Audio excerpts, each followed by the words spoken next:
జాతీయవాద జర్నలిజానికి అసలైన వేదిక నేషనలిస్ట్ హబ్ ని సబ్స్క్రైబ్ చేసుకోండి. నోటిఫికేషన్స్ కోసం బెల్ ఐకాన్ పై క్లిక్ చేయండి. అంతర్గత పోరు కాంగ్రెస్ను రోజురోజుకి దెబ్బతీస్తోంది. తాజాగా హిమాచల్ ప్రదేశ్లో ప్రభుత్వం సంక్షోభంలో పడే స్థితికి చేరుకుంది. ఆ రాష్ట్రంలో జరిగిన రాజ్యసభ ఎన్నికల్లో 6 కాంగ్రెస్ సభ్యులు బీజేపీ అభ్యర్థికి ఓటు వేయడంతో అంతర్గత కుమ్ములాటలు బయటపడ్డాయి. దీంతో ఆ రాష్ట్రంలో ప్రభుత్వం కూలిపోనుందా అనే సందేహాలు వస్తున్నాయి. ప్రతిపక్ష బీజేపీ ప్రభుత్వానికి బలం లేదని అవిశ్వాస తీర్మానానికి పట్టుబడుతోంది. దీంతో గవర్నర్ గనక అవిశ్వాసానికి అంగీకరిస్తే హస్తానికి మరో రాష్ట్రం చేజారే ప్రమాదమూ లేకపోలేదు. దీంతో హిమాచల్ ప్రదేశ్ రాజకీయాల్లో సంక్షోభం నెలకొంది. అయితే ఈ సంక్షోభం ఎలా మొదలైంది, అసలు ఆ రాష్ట్రంలో ఏం జరుగుతోంది తెలుసుకుందాం.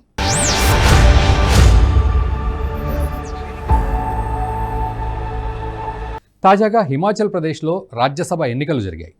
ఆ రాష్ట్రం నుంచి ఒక ఖాళీ స్థానం ఉండడంతో ఎన్నికలు జరిగాయి. సాధారణంగా అయితే ఆ రాష్ట్రంలో కాంగ్రెస్ అధికారంలో ఉంది. 68 ఎమ్మెల్యేలు ఉన్న ఆ రాష్ట్రంలో కాంగ్రెస్కు సొంతంగా 40 ఎమ్మెల్యేలు ఉన్నారు. రాజ్యసభ ఎన్నికల్లో గెలుపొందడానికి 35 ఎమ్మెల్యేలు ఓటు వేస్తే విజయం సులభంగా వరిస్తుంది. కాంగ్రెస్కు 40 మంది ఎమ్మెల్యేలు ఉన్నారు. దీంతో కాంగ్రెస్ ఈ స్థానాన్ని సులభంగా గెలుచుకోగలదు. కానీ అనూహ్యంగా బీజేపీ కూడా తన అభ్యర్థిని పోటీలోకి దింపింది. బీజేపీ నుంచి హర్ష్ మహాజన్ పోటీ చేయగా కాంగ్రెస్ నుంచి అభిషేక్ మను సింఘ్వి పోటీ చేశారు. సరిగ్గా ఎన్నికలు జరిగే సమయంలో 6 కాంగ్రెస్ ఎమ్మెల్యేలు క్రాస్ ఓటింగ్ వేశారు. దాంతో రాజ్యసభ ఎన్నికల్లో బీజేపీ అభ్యర్థి హర్ష్ మహాజన్ విజయం సాధించారు. క్రాస్ ఓటింగ్ జరగకపోతే కాంగ్రెస్ అభ్యర్థి సునాయాసంగా విజయం సాధించేవారు. 6 ఎమ్మెల్యేల క్రాస్ ఓటింగ్తో పాటు 3 స్వతంత్రుల ఓట్లతో బీజేపీ అభ్యర్థి హర్ష్ మహాజన్కు 34 ఓట్లు వచ్చాయి. 2 అభ్యర్థులకు 34 ఓట్లు రావడంతో ఎన్నికల అధికారులు టాస్ వేయగా బీజేపీ అభ్యర్థి విజయం సాధించారు. దీంతో హిమాచల్ ప్రదేశ్ ప్రభుత్వం మైనార్టీలోకి పడిపోయిందని బీజేపీ విమర్శిస్తోంది. సీఎం సుఖ్వీందర్ సింగ్ సుఖుపై ఎమ్మెల్యేలకు నమ్మకం లేదని, ఆయనపై అవిశ్వాస తీర్మానం చేయాలని పట్టుబట్టింది.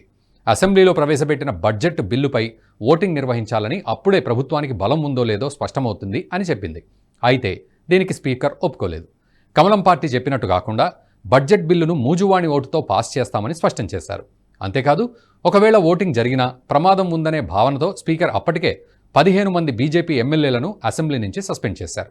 ఈ నేపథ్యంలో బీజేపీ శాసనసభాపక్ష నేత జైరాం ఠాకూర్ గవర్నర్ను కలిశారు.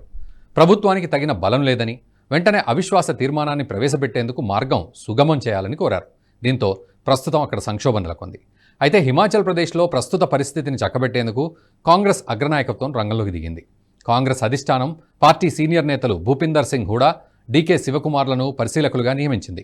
సంక్షోభ పరిస్థితి నేపథ్యంలో హుటాహుటిన పరిశీలకులను కాంగ్రెస్ అధిష్టానం హిమాచల్ ప్రదేశ్కు పంపింది. వీరు సిమ్లా చేరుకుని అసంతృప్త ఎమ్మెల్యేలతో చర్చించనున్నారు. సీఎంపై హస్తం పార్టీ ఎమ్మెల్యేలంతా అసంతృప్తితో ఉన్నట్లు తెలుస్తోంది.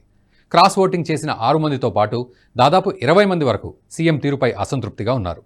దీంతో వీరందరినీ బుజ్జగించేందుకు పరిశీలకులు ప్రయత్నిస్తున్నారు. ఇక హిమాచల్ ప్రదేశ్ మాజీ సీఎం వీరభద్ర సింగ్ కుమారుడు విక్రమాదిత్య కూడా సీఎంపై అసంతృప్తితో రాజీనామాకు సిద్ధపడ్డారు. పీడబ్ల్యూడీ మంత్రిగా ఉన్న ఆయన ఉదయం రాజీనామా చేస్తానంటూ ప్రకటించి సాయంత్రానికల్లా తన మనసు మార్చుకున్నాను అన్నారు. విక్రమాదిత్య తన రాజీనామాను వెనక్కి తీసుకున్నారు. పార్టీని పటిష్టం చేయాల్సిన బాధ్యత ప్రతి ఒక్కరిపైన ఉందన్నారు. ప్రభుత్వానికి ఎలాంటి ముప్పు లేదన్నారు. అయితే రాజీనామా చేసిన అనంతరం ఢిల్లీ అధిష్టానం ఆయనతో చర్చించింది. ఈ నేపథ్యంలోనే విక్రమాదిత్య తన అభిప్రాయాన్ని మార్చుకున్నారు. ఈ అంశంపై కాంగ్రెస్ బీజేపీపై విమర్శలు గుప్పిస్తూ వస్తోంది. కమలం పార్టీ ఆపరేషన్ లోటస్ నిర్వహించడం వల్లే ప్రస్తుతం హిమాచల్ ప్రదేశ్లో సంక్షోభం నెలకొందని విమర్శించింది. దీనిపై ప్రియాంక గాంధీ స్పందించారు. ధనబలం, కేంద్ర దర్యాప్తు సంస్థల దుర్వినియోగంతో ప్రజల తీర్పును తుంగలోకి దొక్కుతోందంటూ మండిపడ్డారు. బీజేపీ రాజకీయ సంక్షోభం సృష్టించేందుకు ప్రయత్నిస్తోందని ఆరోపించారు. హిమాచల్ ప్రదేశ్ ప్రజలు తమ ఓటు హక్కు ద్వారా కాంగ్రెస్ ప్రభుత్వాన్ని ఎన్నుకున్నారని, అయితే అధికార దుర్వినియోగంతో వారి తీర్పును అణచివేసేందుకు కేంద్రంలోని బీజేపీ ప్రయత్నిస్తోందన్నారు. అయితే ఇందులో నిజానిజాలెంత అనే ప్రశ్నలకు సమాధానం తెలుసుకునే ప్రయత్నం కూడా చేద్దాం. కాంగ్రెస్ పార్టీ ప్రస్తుతం దేశవ్యాప్తంగా క్షీణదశలో ఉంది. 100 ఏళ్ల చరిత్ర కలిగిన పార్టీ కావడంతో పాటు ఆ పార్టీకి సంస్థాగతంగా బలం మెల్లమెల్లగా సన్నగిల్లుతోంది. ప్రజల్లో హస్తం పార్టీపై సానుభూతి కొంతమేర ఉన్నా కూడా పార్టీని నడిపించే నాయకులు కరువయ్యారు. 100 ఏళ్ల పార్టీకి వృద్ధ నేతలే దిక్కయ్యారు. 35 ఏళ్లు పైబడిన వారే ఇప్పటికీ ఆయా రాష్ట్రాల్లో అగ్రనాయకులుగా ఉన్నారు. పార్టీలో యువకులు ఎదుగుతున్నా ఈ వృద్ధ నాయకులు వారిని అణిచివేయడంతో పార్టీ ఎదగలేకపోయింది. రాజస్థాన్, మధ్యప్రదేశ్, మహారాష్ట్ర, కర్ణాటకలతో పాటు అనేక రాష్ట్రాలు ఇందుకు ఉదాహరణలు. మధ్యప్రదేశ్ విషయాన్ని ఉదాహరణగా తీసుకుందాం. 2018లో ఆ రాష్ట్రంలో జరిగిన అసెంబ్లీ ఎన్నికల్లో కాంగ్రెస్ స్వల్ప మెజార్టీతో గెలుపొందింది.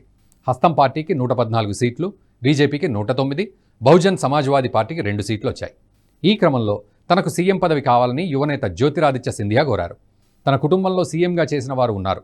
అంతేకాకుండా సింధియాకు మధ్యప్రదేశ్లో బలమైన ఓటు బ్యాంకు కూడా ఉంది. అయితే కాంగ్రెస్ అధిష్టానం అతని కోరికను మన్నించలేదు. యువ నాయకులను ప్రోత్సహిస్తే అది అంతిమంగా రాహుల్కు నష్టం చేకూరుస్తుందని భావించిన సోనియా గాంధీ తనకు దశాబ్దాలుగా నమ్మిన బంటుగా ఉన్న కమల్నాథ్కు సీఎం పదవి కట్టబెట్టింది. దీంతో జ్యోతిరాదిత్య సింధియా పార్టీ మారారు. తన అనుచర గణంతో కలిసి బీజేపీలో చేరిపోయారు. కాంగ్రెస్ ఎమ్మెల్యేలుగా ఉన్నవారిని రాజీనామా చేయించి గెలిపించుకుని మరీ కమలం పార్టీలో చేరారు. దీంతో అధికారం బీజేపీ చేతిలోకి వెళ్ళింది.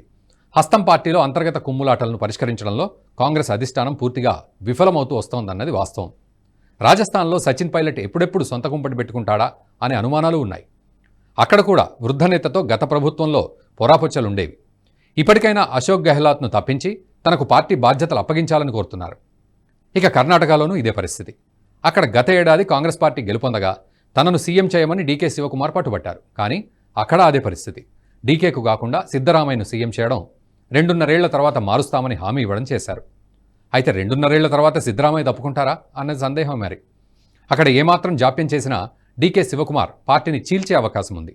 దీనికంతటికీ కారణం పాతవారిని కాలానుగుణంగా తప్పించకుండా కొత్త వారికి అవకాశం ఇవ్వకుండా నాంచుడు ధోరణి ప్రదర్శించడమే అంటారు విశ్లేషకులు. అయితే ఇప్పటికైనా కాంగ్రెస్ అధిష్టానం వీటిపై చర్యలు తీసుకోవాల్సి ఉంది. ప్రతి రాష్ట్రంలో అంతర్గత వర్గపోరును ఆపేందుకు ఎంత వీలైతే అంత ప్రయత్నాలు చేయాలి. లేకపోతే హిమాచల్ ప్రదేశ్ సంక్షోభం మరిన్ని రాష్ట్రాలకు చేరే అవకాశం ఉంది.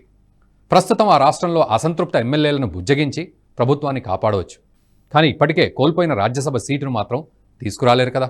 అందుకే ముందే పసిగట్టి అంతర్గత పోరును సద్దుమణిగేలా చేయాల్సిన అవసరం ఉంది. ఇక్కడ బీజేపీ ఆపరేషన్ లోటస్ నిర్వహించిందని, అందుకే తమ ప్రభుత్వాలు కూలిపోతున్నాయని ప్రియాంక గాంధీ వంటి వారు విమర్శించవచ్చు. కానీ సమస్య కాంగ్రెస్ పార్టీలోనే ఉంది. ఆ పార్టీలో అంతర్గత పోరును ఆపలేక నిందలు బీజేపీపై వేస్తే అది ఎంతవరకు సమంజసం అన్నది ఆ పార్టీనే ఆలోచించుకోవాల్సిన అవసరం. ప్రతిపక్షాలన్నవి ప్రభుత్వాలు ఎప్పుడు కూలిపోతాయో అన్న విషయాన్ని ఓ కంట కనిపెడుతూనే ఉంటాయి. అవకాశం వస్తే ఖచ్చితంగా అందిపుచ్చుకుంటాయి కూడా. ప్రస్తుతం హిమాచల్ ప్రదేశ్లో బీజేపీ చేసింది కూడా అదే.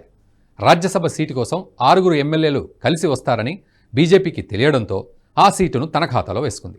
కర్ణాటకలో కాంగ్రెస్ బీజేపీ ఎమ్మెల్యేలతో క్రాస్ ఓటింగ్ చేయించుకున్నట్లే హిమాచల్ ప్రదేశ్లోనూ జరిగింది. అందుకే ముందుగా పార్టీలో విభేదాలను సద్దుమణిగేలా చేసుకుంటే హస్తం పార్టీ బాగుపడుతుంది. లేకపోతే భవిష్యత్తులో ఇటువంటి ఘటనలు మరిన్ని కూడా జరిగే అవకాశం లేకపోలేదు. ఈ వీడియో మీకు నచ్చినట్టయితే లైక్ చేయండి, 10 మందికి షేర్ చేయండి. అలాగే కామెంట్ల రూపంలో మీ అభిప్రాయాలను మాతో పంచుకోండి. Nationalist hub group of channels ను సబ్స్క్రైబ్ చేసుకుని తెలుగునాట జాతీయవాద జర్నలిజాన్ని ప్రోత్సహించండి. ఈ వీడియో కింద ఉన్న బెల్ ఐకాన్ పై క్లిక్ చేయడం మర్చిపోవద్దు.